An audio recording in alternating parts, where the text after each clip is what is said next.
बंसी और रज्जू बाजार में जाते हैं। मैं ले आती ना, आपको साथ आना जरूरी था। अरे तुम सब्जी सोने के दाम पर लाती हो तो क्या ही फायदा है बताओ। ठीक है जी, मैं भी देखती हूँ कि सब्जी मंडी में कौन से जलवे बिखेरते हो तुम। बंसी बाजार में जाकर टमाटर उठाकर देखने लगता है।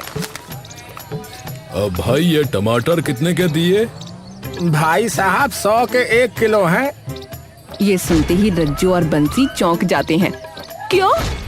भाई साहब टमाटर लेने हैं, कमरा किराए पर नहीं लेना। अरे भाई साहब, सूखा पड़ने की वजह से सारी सब्जियां महंगी हो रही हैं और क्या। अच्छा, तभी बंसी एक खराब सा टमाटर उठा लेता है। अगर ऐसे टमाटर लें तो उसका कितना लगाओगे? क्या? हाँ, ये वाले तो सस्ते ही होंगे। ये तो सस्ते मिल जाएंगे, लेकिन बाकी दाम फिर बाथरूम में बैठ के चुकाते रहना।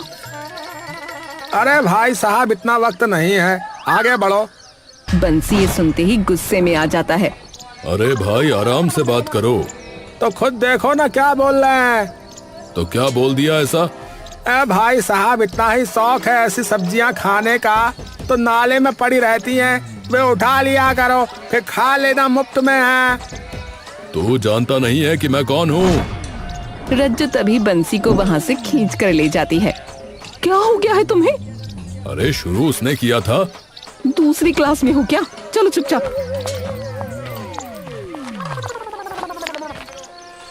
बंसी बाहर गुस्से में बैठा उस सब्जी वाले के बारे में सोच रहा होता है और रज्जू रसोई में गैस पर रोटी बना रही होती है। अरे सुनो! बंसी अंदर रसोई में आता है।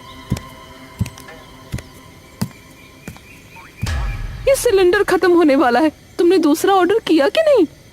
नहीं किया। क्यों? क्योंकि खर्चा ज्यादा आता है सिलेंडर का। अरे रोटी सब्जी तो चूल्हे की अच्छी लगती है, और जैसे मेरी माँ बनाती थी, वाह क्या सरल जिंदगी थी।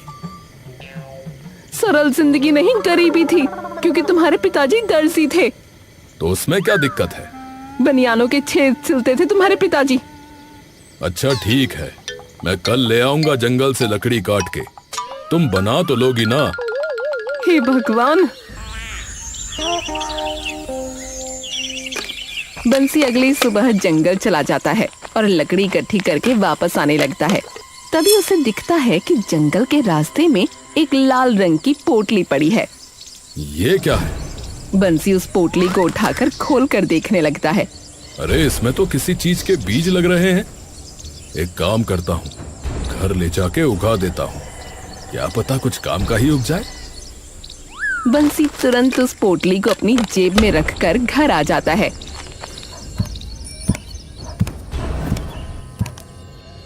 अरे रज्जो बाहर आती है। क्या हुआ? बंसी तभी रज्जो को वो लाल पोटली दिखाता है। अरे ये देखो, इसके अंदर कोई बीज है, ये मुझे जंगल में मिली है।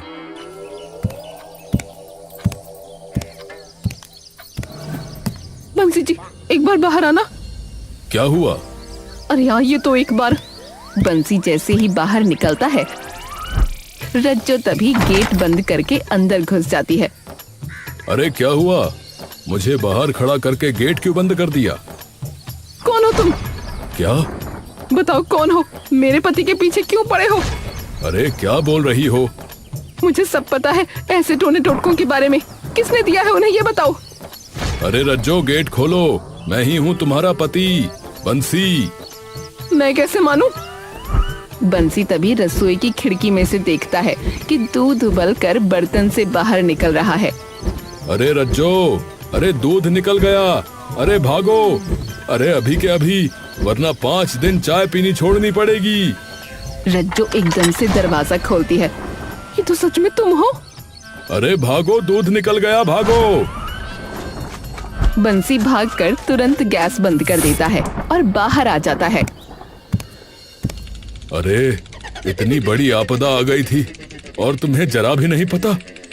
बंसी ऊपर से नीचे तक कांप रहा होता है। हे भगवान! अरे दूध ही निकला है, कोई भूकंप नहीं आया, ऐसे कांप रहे हो? अच्छा वो छोड़ो, ये देखो, ये मुझे बीच रास्ते में मिली थी। बच्चों को भी पता होता है कि सड़क पे पड़ी चीज नहीं उठानी चाहिए। अरे इसके अंदर कुछ बीज हैं, तो मैंने सोचा साथ ले जाता हूँ, क्यों खराब करने। पर है किस चीज के? अरे बीज हैं, जिस भी चीज के हों, कुछ ना कुछ तो उगेगा ही।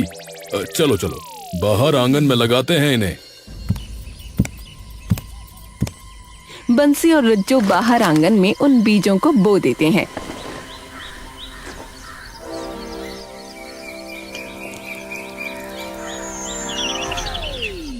काश इसमें से टमाटर प्याज आ जाए। कौन से देश में टमाटर प्याज का बीज ऐसा होता है, जरा बताना। अरे तुम चुप रहो, जरूर इसमें से कोई ना कोई सब्जी उगेगी। मैं तो कहता हूँ काश शिमला और गाजर भी आ जाए।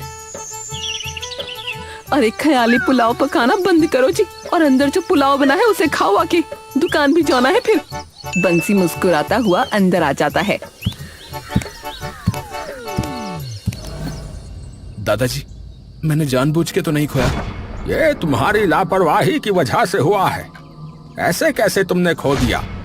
तुम्हें पता है ना कि उसमें क्या है? पीढ़ियों से हमारे पास एकदम सुरक्षित थे, लेकिन तुम्हारी लापरवाही की वजह से आज ये सब हो गया। मैं ढूंढ लाऊंगा दादाजी, पक्का। वो तो लाने ही पड़ेंगे, वरना इस घर के अंदर एक कदम मत रखना। तुम्हें मालूम है ना, वो बीज अगर किसी गलत हाथ में लग गए तो कितनी बड़ी दिक्कत हो सकती है। बंसी अपनी दुकान से वापस आ रहा होता है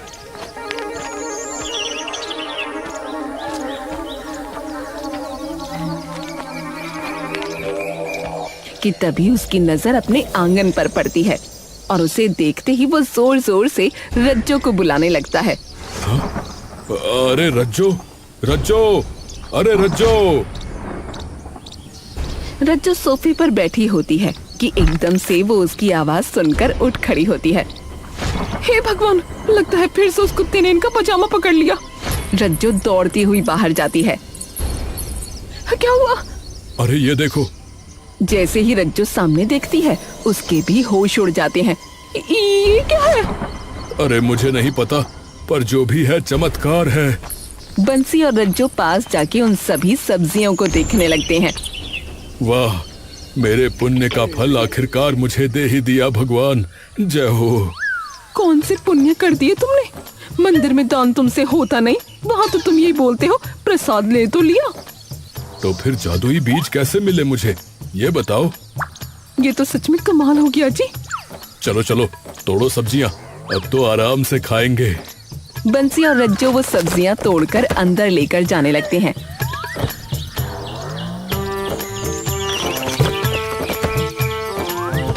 कि तभी वो देखते हैं कि उन पौधों पर अपने आप और सब्जियां उग जाती हैं। अरे ये कैसे हो रहा है? रज्जो और बंसी कुछ देर के लिए दंग रह जाते हैं। रज्जो तोड़ती जाओ, मेरे दिमाग में एक बहुत तगड़ी तरकीब आई है। रज्जो और बंसी कई सारी सब्जियां इकट्ठा कर लेते हैं।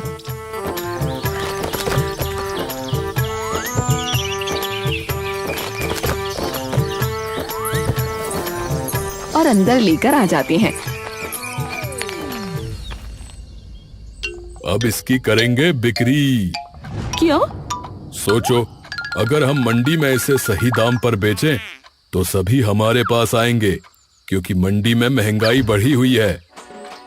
ये तो सही कहा, सिलेंडर लेंगे सबसे पहले तो। हाँ, अब खाना चूल्हे पर ही बनेगा। हाँ, तो खुद बना लेना। आदत खराब है तुम्हारी।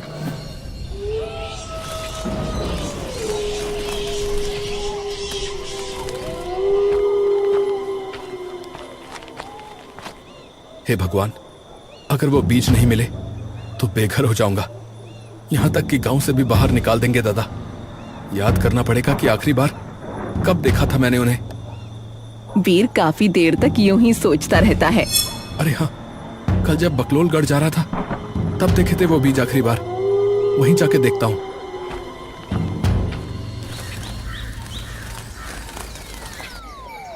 बंसी और रज्जो उसकी दुकान के बाहर वो सारी सब्जियां लगा लेते हैं। अरे ले लो ले लो ले लो। अरे 100 की प्याज 70 में ले लो भाई। 50 की है वैसे।